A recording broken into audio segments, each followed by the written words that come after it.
el temor a hablar, por el temor a el ser rechazados, ¿verdad? Entonces creo que sí, es un tema que se tiene que seguir trabajando, que se tiene que hablar en todos los espacios. Tenemos que llegar a todas las personas para que este tipo de violencias y todo disminuya, porque es una realidad que vivimos, ¿verdad? Y que, como les digo, muchas veces creemos que no pasa, pero cuando se detiene uno a hablar con las personas, a escucharlas principalmente, nos damos cuenta que es la realidad de un buen porcentaje de personas LGTBI aquí en Guatemala. Muchas gracias, Sandra. Muy buenas noches. Bueno, a mí me impactó eso en un momento donde uno de ellos dice, es que yo nunca pensé que era persona. Y el hecho de que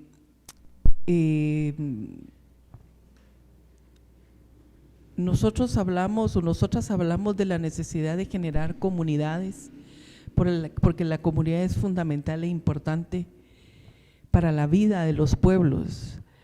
Y ellos hablan del hecho de que si no sos parte de una comunidad, digamos, no podés vivir. Y la comunidad es quien lo saca, la familia y la comunidad. Y te volvís una persona que no sos persona, porque la persona está en relación a la comunidad. Entonces, me pongo a pensar que no solamente es el Estado como institución, sino también la sociedad y la familia como base que expresa esa homofobia culturalmente expresada y que se expresa también en la aplicación de leyes de dictaduras, como es el franquismo. Entonces, es verdaderamente un documental que te muestra los entramados que puede haber en una sociedad y en un país muy recientemente independiente, que afecta la vida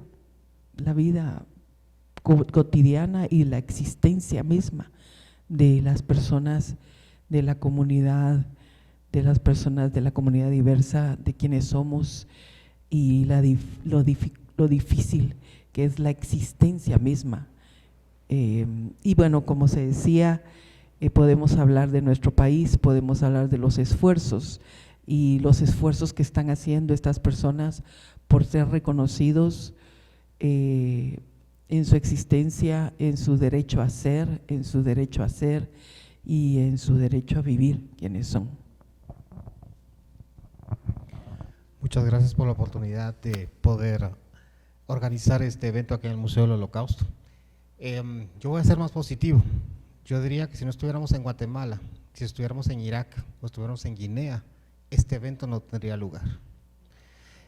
Les voy a hablar del punto de vista personal y del punto de vista profesional. Hace más de 20 años que trabajo con esta organización que investiga justamente el genocidio que se cometió con los gitanos y judíos durante la Segunda Guerra Mundial, pero también hemos trabajado recientemente en Irak, después de que el Estado Islámico invadió estos territorios, y que esta ideología,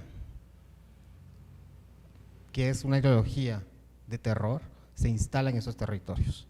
Trabajamos mucho con los yazidis, que fueron víctimas de un genocidio cometido por el Estado Islámico, pero dentro del trabajo que hemos hecho, nos damos cuenta también cómo hubieron muchos testimonios de homosexuales que habían sido ejecutados por ser homosexuales.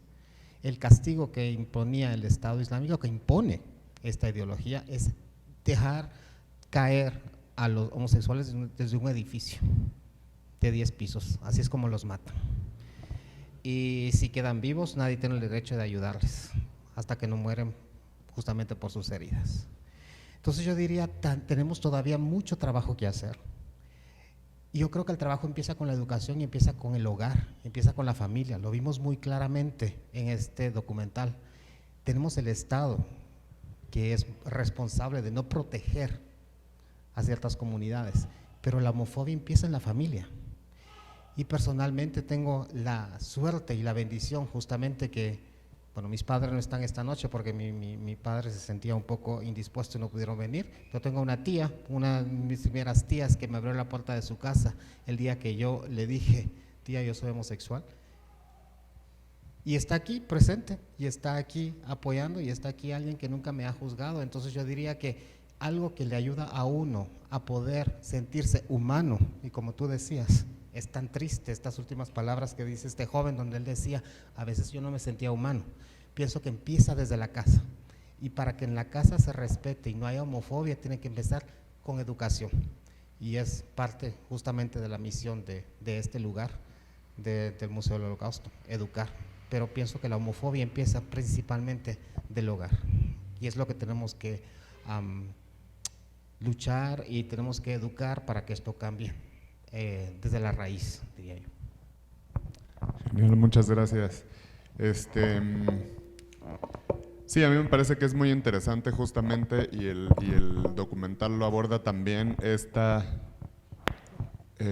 relación o esta dinámica, digamos, entre un marco jurídico, entre un Estado y una sociedad, ¿no? Que en el caso de Guinea Ecuatorial, pues es una situación sumamente adversa, porque tienen, digamos, toda esta legislación represiva, regresiva, y además, digamos, también una sociedad, digamos, una cultura pues bastante homofóbica, ¿no?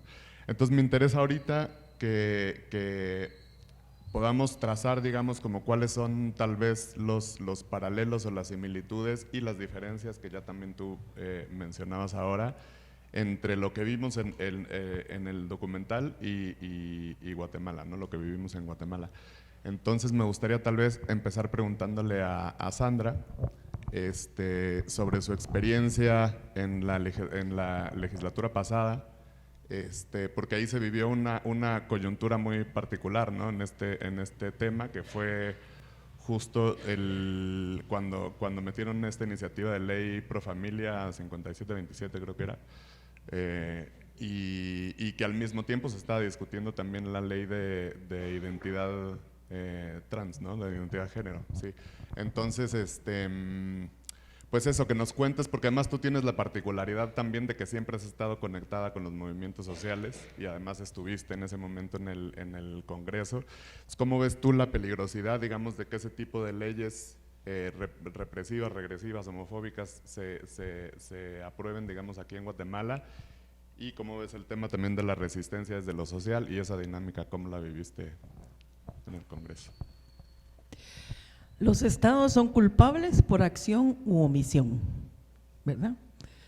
Es decir, o actúan para castigarlo, o no hacen nada, y como decía ahí uno de los jóvenes, decían, es que no hacen nada y por tanto permiten que la sociedad lo haga, ¿verdad? Yo presenté, una de las leyes que presenté fue la prevención de las diversas violencias que la comunidad sufre. Prevención de violencias, porque pues son una diversidad de formas violentas en donde se expresa la homofobia, la lesbofobia, la transfobia. Y el diputado Beltranena dijo que esa ley no se necesitaba porque estábamos suficientemente legislados. Y esto implicaba que no, y la otra cosa es que cuando el Estado discute, cuando las instituciones públicas discuten y crean política pública o crean ley, es porque el Estado reconoce que hay un problema y por tanto el Estado debe resolverlo de alguna manera.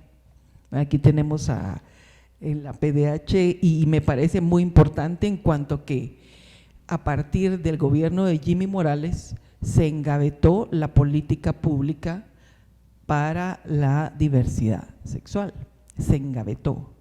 Y a partir del segundo año de Jimmy Morales se definió que el Congreso iba a estar bloqueado para las mujeres, para la juventud, para la niñez y los pueblos indígenas y diversidad sexual.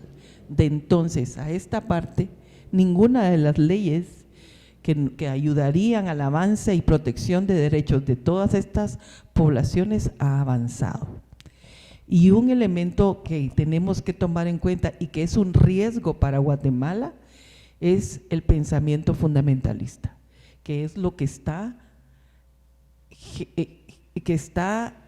generándose o incorporándose cada vez más en la institución pública.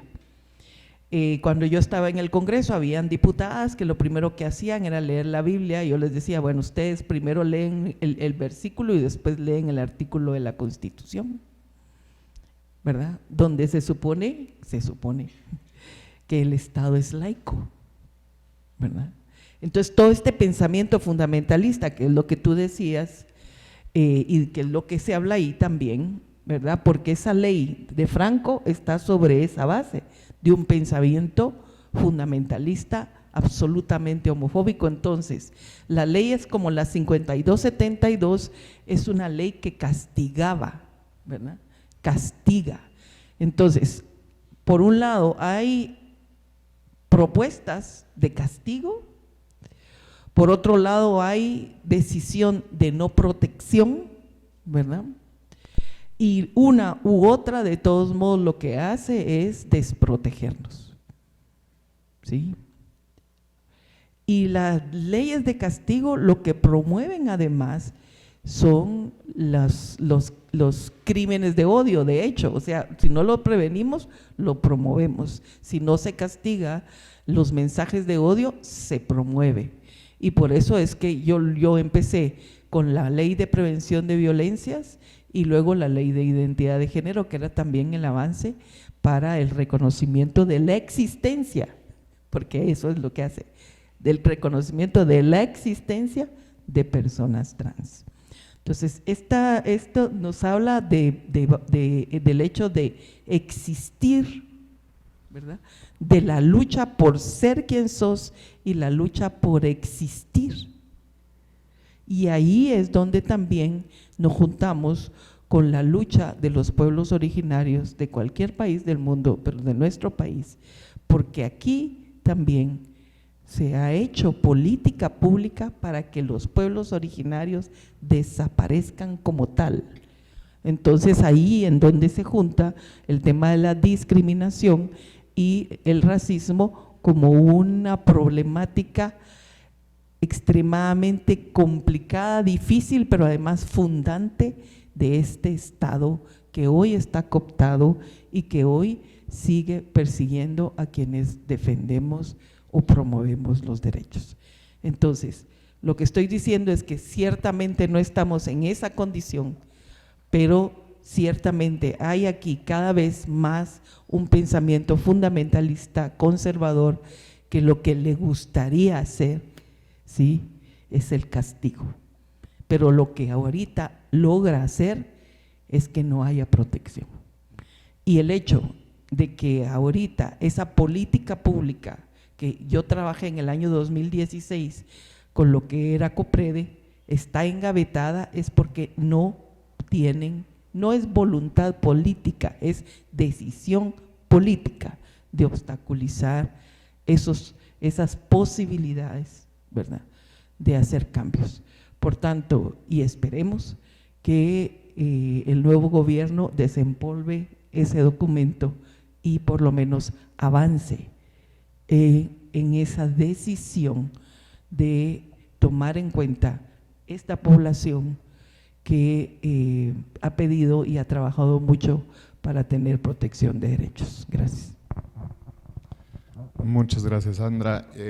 Y sí, justo ahí también quería yo llegar al tema de la acción y la omisión, ¿no? Porque digamos en el documental creo que se va mucho más como por el tema de estas leyes represivas que son como muy concretas y esa es la acción represiva, ¿no? Pero por el otro lado, digamos, están estas otras leyes, digamos, y no solo leyes, sino también medidas, digamos, acciones que se ejercen desde lo público que limitan el ejercicio libre y pleno de los derechos de todas las personas, ¿no? Y ahí quería también preguntarle a Shirley, ya que lo que hacen, digamos, desde la comisión es justamente como monitoreo en las instituciones y seguimiento de recomendaciones, etcétera. Un poco, ¿cómo ves tú, digamos, la situación en las instituciones del Estado en Guatemala en cuanto a la apertura, digamos, del respeto a los derechos de las personas, de la diversidad? ¿Cuál es un poco la situación? Si nos pudieras contar, si tienes ejemplos concretos de recomendaciones que ustedes hayan hecho en temas de acceso también, de acceso a la salud, a la seguridad, un montón de cosas. Eso. Bueno, creo que es bastante extenso el tema. Hemos trabajado para generar información, para generar o tener un punto de partida, ¿verdad? En cuanto a lo que hablaba Sandra, lo tomo como referencia del tema de la política pública. Nosotros en su momento hicimos una supervisión a lo que era COPREDE, posterior a eso lo hicimos con COPADE, para poder identificar cómo se encontraba la situación de la política. La verdad no encontramos respuestas concretas. Indicaban de que no eran ellos, de que era otra institución, de que aquí, que allá, y al final, o sea, no había una respuesta de a quién correspondía en ese momento poder seguir trabajando, ¿verdad? Entonces, es un tema que sí nos preocupa bastante, que nuevamente vamos a supervisar el próximo año, ¿verdad? Para poder identificar quién va a ser el responsable de la política, si se le va a dar seguimiento y todo, que esperamos con este nuevo gobierno, ¿verdad? Se pueda tener un avance en eso. Eso sería lo principal. Respecto a los demás derechos, nosotros en los últimos años hemos trabajado mucho con el sector justicia, porque consideramos que es parte fundamental, todas las instituciones que lo conforman, ¿verdad? Hemos trabajado directamente con INASIF, que fue una de las instituciones que más nos costó entrar, por el hecho de que son médicos los encargados, entonces se cerraban las puertas y todo. Eso fue más o menos 2018-2019. Después de esa fecha tuvimos apertura, han habido avances significativos en INASIF, se han hecho cambios en los formularios de registros de atención, en donde se empezó a consignar el tema de la orientación sexual. Al finalizar voy a dar como algo general de este tema de los registros, ¿verdad? Con Ministerio Público se han tenido también avances en cuanto a registros, seguimientos a denuncias, porque es parte de lo que nosotros hacemos desde la Defensoría. Hemos estado dando seguimientos de forma directa desde la Defensoría y a través de otras organizaciones que han sido aliadas. Tenemos también el tema del Instituto de la Defensa Pública Penal, que creo que es una de las instituciones del sector justicia que más avances ha tenido, ya que actualmente cuenta con una unidad específica, ¿verdad?, para la atención de personas LGTBI y que ha tenido muy buenos resultados. Con ellos hemos trabajado mucho en conjunto el tema de exhibiciones personales de mujeres trans principalmente, que se encuentran privadas de libertad. Entonces creo que es algo de resaltar. Sí han habido avances, han sido un poco lentos, porque sabemos que hay que picar piedra, como se dice, ¿verdad? Hay que estar insistentes y todo para que esto siga caminando. En cuanto al tema de salud, también han habido avances, pero por el tema del gobierno en el que actualmente nos encontramos, el tema de la estrategia de salud trans prácticamente quedó varada, no se le ha dado el seguimiento que debería. Se avanzó en la primera parte y luego por tema presupuestario, por tema de falta de voluntad política, incluso podríamos decir, ¿verdad?, no ha habido un avance para poder poner a caminar esta estrategia, ¿verdad? En el último trimestre del año, en cuanto a la estrategia de salud, podemos decir que hay un plan piloto para empezar la aplicación de la misma en ciertos departamentos, porque indicaron que no tenían presupuesto para hacerlo de forma general en todo el país, ¿verdad? Pero sí se ha avanzado un poco con eso. Ahora bien, con el tema del derecho al trabajo y el derecho a la educación, son temas en donde, para ser muy sincera, son temas muy complejos, donde nosotros hemos realizado supervisiones y no nos han cerrado las puertas, porque no se le puede llamar de esa forma, pero sí hemos tenido obstáculos. Hemos recibido poca información, información que no ha sido certera, ¿verdad? Entonces esto complica un poco el tema de emitir recomendaciones, porque no tenemos prácticamente qué recomendar porque no tienen nada. Entonces sí son instituciones con las que tenemos que seguir trabajando. nosotros realizamos supervisiones anuales. Entonces tenemos contempladas una serie de instituciones por año y que derivado a lo que se haya encontrado, se emite una recomendación y el año siguiente se da seguimiento a las mismas. Entonces sí es un trabajo continuo, es un trabajo constante, pero sí han habido avances. Es importante resaltar, ¿verdad? Dar a conocer el trabajo, porque muchas veces se dice que acá no tenemos nada, que no hay como un punto de partida, pero sí, aunque sea poco el trabajo que se ha logrado, se tiene con información. Las puertas de la Defensoría están abiertas, ¿verdad? Para todos y todas, que quieran obtener un poco más de información del trabajo que realizamos, de las instituciones que hemos supervisado. Los informes y las recomendaciones están en el portal de la página de PDH. Ustedes ahí pueden encontrar todas las recomendaciones que se han emitido, ¿verdad? Como les digo, en los últimos años se ha trabajado muy concretamente con el sector justicia, porque creemos que es donde podemos ir avanzando un poco a poco por la apertura que hemos tenido con las instituciones y que es importante visibilizar, porque el primer punto es ese, visibilizar, dar a conocer datos estadísticos para que nosotros tengamos un fundamento para realizar las siguientes acciones, ¿verdad? Entonces, sí hemos tenido bastantes avances, podría hablarles, les digo, de cada una de las instituciones, porque sí hemos participado activamente en el tema de la supervisión, pero sí nos falta mucho. Y creo que es importante resaltar el tema de que las organizaciones de sociedad civil, que la sociedad como tal se involucre, sea parte. Creo que esto ayuda un montón para seguir abriéndonos puertas de otros espacios, ¿verdad? Para dar a conocer, porque siento que muchas de las cosas pasan por desconocimiento, porque las personas no quieren escuchar, dicen no existen, no hay, y como les decía al principio, muchas veces están en nuestro mismo círculo, amigos, familia, compañeros de trabajo. Entonces sí es importante que nos involucremos, que seamos parte del movimiento, que podamos desde la forma personal e individual aportar a socializar esta información, ¿verdad? Para poder seguir avanzando. Muchas gracias. Sí, no, da para muchísimo, ¿no? Porque también, ay, perdón, digamos, o sea, también las experiencias incluso dentro de la comunidad diversa no son las mismas, ¿verdad? También hay cuestiones de clase que se atraviesan, también la realidad de las mujeres trans no es la misma que la de los hombres gays o bisexuales, etcétera, ¿no? Y todas estas cosas de las que estamos platicando, pues obviamente limitan más a unas que a otros, ¿no?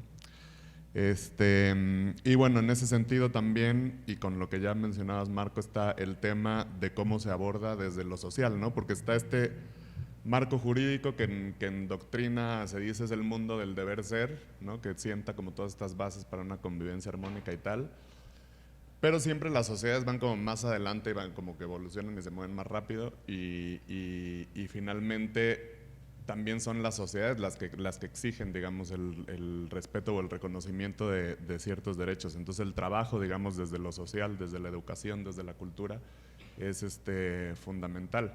Entonces quería pues pedirte si nos puedes contar un poco del trabajo que hacen ustedes acá, cómo lo has visto tú, cómo has sentido, digamos, la situación aquí en Guatemala y eso.